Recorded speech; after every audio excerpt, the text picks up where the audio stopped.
Welcome guys. In this video we are going to see the process of incorporation of LLP. LLP को incorporate कैसे किया जाता है हम इसमें देखेंगे. बेसिकली जो बुक में आपके आंसर है वो पैराग्राफ फॉर्म में और बहुत ही लेंथी आंसर दिया हुआ है, उसका ये क्रक्स है.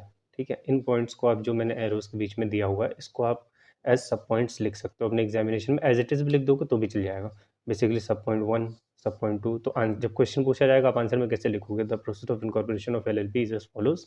फिर point number 1, point number 2, point number 3, point number 4, point number 5, इस तरीके से आप लिखोगे. प्लस इनके आगे ना आप 2 या 3 लाइन में आप इसी लाइन को एक्सटेंड कर दोगे तो आपका काम हो जाएगा.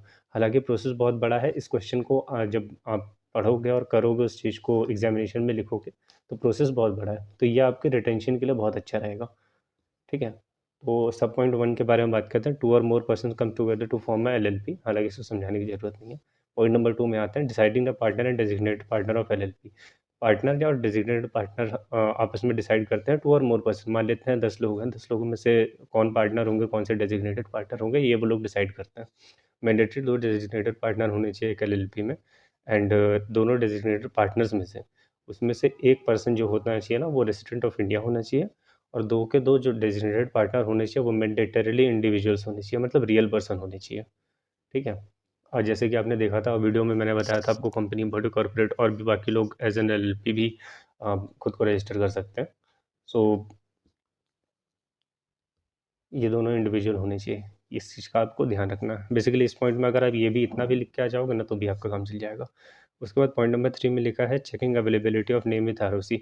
सो जो नेम आप लोग अपने LLP का डिसाइड करते हो वो आपको किसी से बिल्कुल सेम टू सेम नेम तो आप यूज़ नहीं कर सकते हो, या किसी से रिजेंबलिंग नेम भी यूज़ नहीं कर सकते. तो बेसिकली नेम रिजेंबल कर रहा है या नेम सेम है ये आपको वहाँ से पता लगेगा ROC से. आप कुछ नेम सेलेक्ट करोगे, ROC के पास भेजोगे, ROC उन नेम्स की अवेलेबिलिटी बता देंगे कि ये नेम अवेलेबल है कि नहीं आपको LLP के लिए रखने के लिए. So basically checking availability of name with ROC. उसके बाद filing incorporation documents and statements with prescribed form with prescribed fees.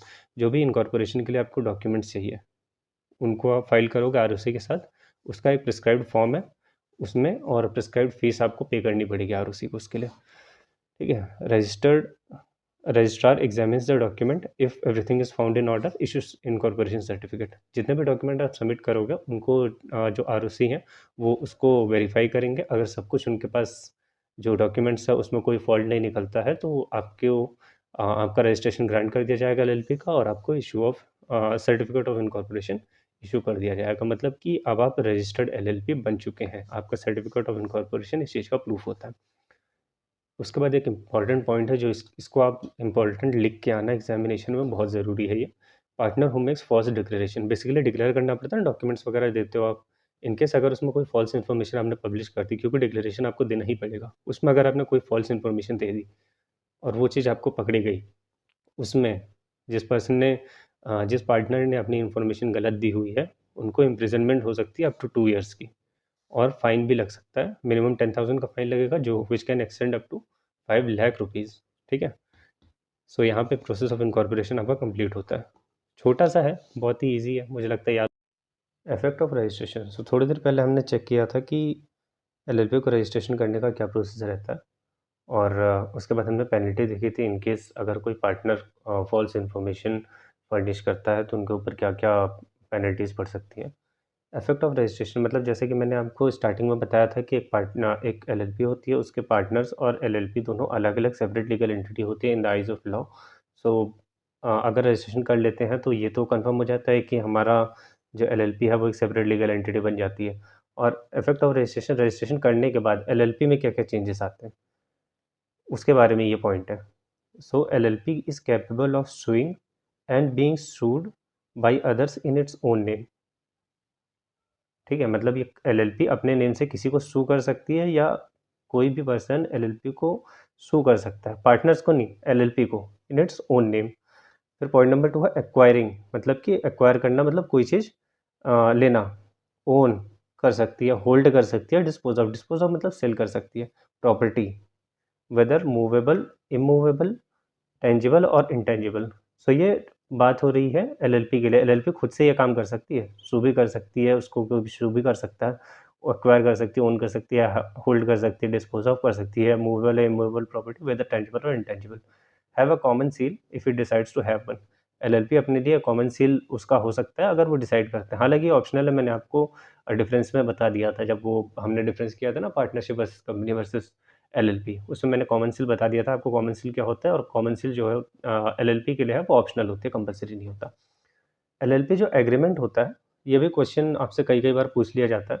LLP का जो एग्रीमेंट होता है उसमें क्या क्या चीज़ें मेंशन होती हैं, उसके कंटेंट्स क्या क्या होते हैं। नेम ऑफ एलएलपी होता है, एड्रेस ऑफ एलएलपी होता है, उसके बाद सैलरी या रेम्यूनरेशन ऑफ पार्टनर्स, उसके बाद name and address of partners and designated partners, PSR मतलब profit sharing ratio of partners होता है, उनके ड्यूटीज क्या क्या होते हैं, उनका प्रपोज बिजनेस क्या क्या होता है, और एनी अदर मैटर जो भी वो प्रिस्क्राइब करना चाहिए, ये सभी के सभी कंटेंट्स यूजुअली मेंशन होते हैं। एनी अदर मैटर में और भी चीज़ें आ सकती हैं, ये तो मेंशन रहता ही है, और भी कुछ चीज़ें आप मेंशन कर सकते हो। सो बेसिकली ये पॉइंट्स हो जाते हैं, इनको आप एक्सप्लेन कर सकते हो अपने वर्ड्स में अगर कंटेंट ऑफ एलएलपी आपके एग्जामिनेशन में क्वेश्चन आ जाता है। और बाकी इफेक्ट ऑफ रजिस्ट्रेशन, आप रजिस्ट्रेशन के बाद डायरेक्टली इसको पढ़ना, उसके बाद कंटेंट ऑफ एग्रीमेंट पढ़ सकते हो। ये कंप्लीट हो जाता है आपका रजिस्ट्रेशन से रिलेटेड सारा का सारा पार्ट। और अगली वीडियो में हम लोग शुरू करेंगे रजिस्टर्ड ऑफिस। मैंने नोट्स अपने पास रख लिए हैं, रजिस्टर्ड ऑफिस के बारे में हम लोग सीखेंगे, रजिस्टर्ड ऑफिस क्या होता है, रजिस्टर्ड ऑफिस को चेंज करते हैं कैसे कर सकते हैं, और उसके बाद नेम के बारे में, एलएलपी का नेम मैंने बताया था ना आपको, एलएलपी के नेम के बारे में जो आपको आरएससी के पास बताना पड़ता है, वो रिजर्वेशन ऑफ नेम क्या होता है। फिर उसके बाद हम लोग देखेंगे provision regarding the change of name and publication of name and limited liability.